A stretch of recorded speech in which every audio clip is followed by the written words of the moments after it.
มื้อนี้บ่มีตีนไก่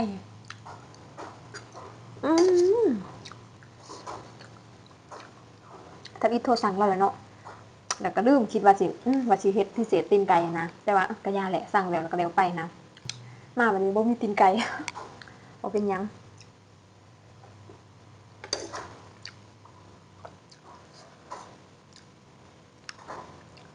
แซ่บกินมื้อได้ก็แซ่บ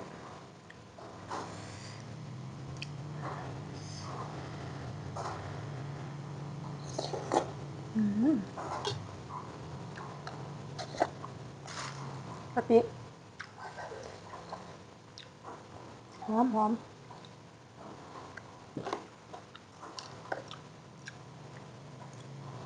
ที่จริงดีมากินกับผักเนาะแต่มื้อนี้บ่มีผักในตู้เลย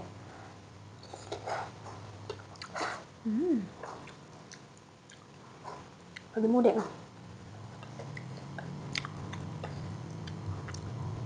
อันนี้หมูยอ